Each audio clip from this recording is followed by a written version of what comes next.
Yeah, just a quick review of the posterior shoulder surgery pillow.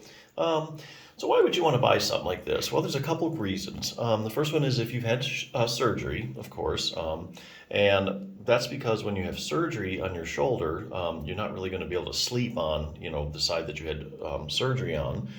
You're going to sleep on the opposite side. So that leaves your operated arm on the top, and a lot of times it gets moving all around and gets sliding down in front of you on your chest area. And that puts tension on all the tissues that have just been operated on. So basically, the big purpose of this pillow is just to support it, keep your arm in place, and also takes tension off all those tissues and gives it time to rest and heal. The other thing you might want to use this for is if you haven't had surgery, or if you just want to if you're a side sleeper and you feel like your arm needs a little more support, this is actually be something that could work out for you. So this one has a couple features I really like. The first one is that it has a thumb strap on it, so you can kind of hook your thumb on there, and you can imagine without that thumb strap, your arm just could hang down like that. So just hooking your thumb on that around that little loop there keeps things in place, gives you a little extra support there. The other thing I like about this one is that it does have adjustable fill. So how exactly does that work? Well, it's got a zipper, and what you do is you unzip it, and it's got this, this stuff in it that makes it puffy. So if you put the thing on, you put it under your arm, you're like, wow, this is just way too puffy. My arm's way out to the side.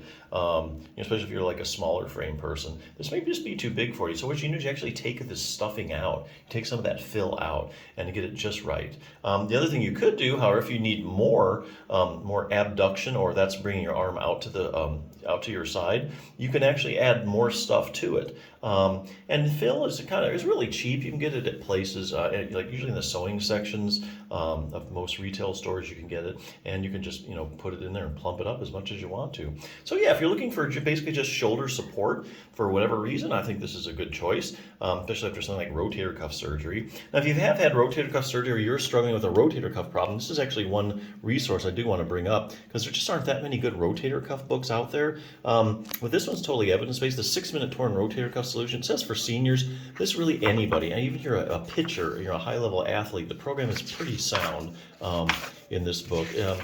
Basically, if you have a rotator cuff problem, and I'll tell you, even if you don't have a rotator cuff problem, but you just have shoulder pain,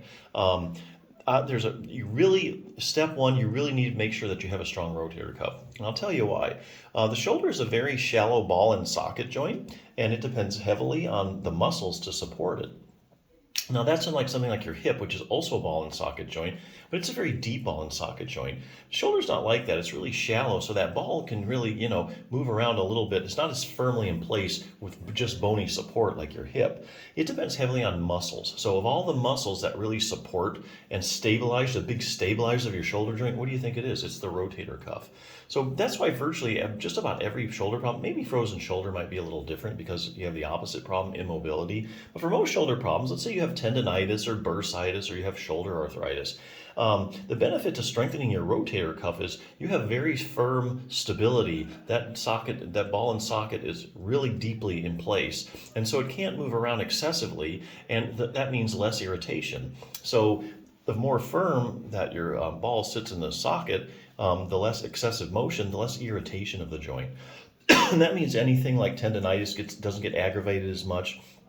And you just have plain more stability in your shoulder joint as you move around. More stability means less irritation. So anyway, real briefly here, just kind of goes over some anatomy here. Starts out. Lots of pictures in this book. If you're a visual learner, you'll really like it. That makes it so it's not quite so boring. Everything's in non-medical language, so it's in layman's terms, so you'll be able to understand everything. Have a great question and answer section, just about, if you have a rotator cuff problem, just answer about every question you ever thought of. What are the symptoms of a tear? Are there any arm maneuvers that might indicate I have a tear? What imaging tests are used to diagnose a rotator cuff tear? Where exactly does it tear at? Are there different kinds of tears? And here's a good one. I have a rotator cuff tear, and I'm in a lot of pain. I need surgery, right? Well, that's what a lot of people think, but not really. Now, like I said, this is a very evidence-based book, and it answers its questions with quoting studies. And each one of these is a study in layman's terms, so you can understand it. Answers that question by looking at studies where they take, let's say, 100 people, with a torn rotator cuff, okay? And what they'll do is they'll measure the size of the tear, and then what they'll do is they'll run a pain scale, like a visual analog scale, and you can find out how bad these people are hurting. So then you have a group of 100 people with a torn rotator cuff, you know how big the tears are, and you know how bad these people are hurting. So you would think there would be a perfect correlation. The bigger the tear, the more pain you're in, but that's not really what they find in these studies. It's pretty set in the literature. There's multiple studies showing that there actually are a lot of people walking around with rotator cuff tears that have no pain. So the asymptomatic rotator cuff tear is something that's pretty consistently been found in the research, especially as people get older. The incidence of rotator cuff tears really goes up in your 60s and 70s, but a lot of these tears are totally asymptomatic. So the last thing you want to do is go in for a rotator cuff repair when really you had an asymptomatic tear and your problem is something else that's giving you all the pain. So I'm not really clear cut. Oh, I have a tear, I need surgery. Nah, not necessarily. What will happen if I just leave my rotator cuff tear alone? Well, that's a big question. These are like natural history studies. This would be where you take, let's say, 100 people that have a rotator cuff tear, and for some reason or another, they just did never do anything about it. And what these researchers do is they go and they follow these people for a period of time, like 5 years, 10 years. And then they ask them after a while, hey, how are you after 5 years? What happened to your rotator cuff tear? Is it better, same, worse? Did it repair itself? Some pretty good long-term follow-up studies out there. Now, how does exercise compare to surgery when it comes to treating a rotator cuff tear? That's probably one of the better questions that you really want to know. Basically, the only way you're going to know is by scientifically, you're going to go by the randomized controlled trials. That's the highest form of proof in medicine that a treatment's actually effective. So this book has looked at the randomized controlled trials, and that's where, let's say you take 100 people with a torn rotator cuff, 50 you randomly assigned to surgery, the other 50 you randomly assigned to an exercise program, and then you follow them over time. So let's say 2 years. 2 years later, who did better, the people that had their rotator cuff repaired or the people that just did exercise? So basically, you're going to end up at the same place as what a lot of these randomized controlled trials are showing. Anyway, it has a great exercise program. They do have stretching and strengthening program, 3 different levels.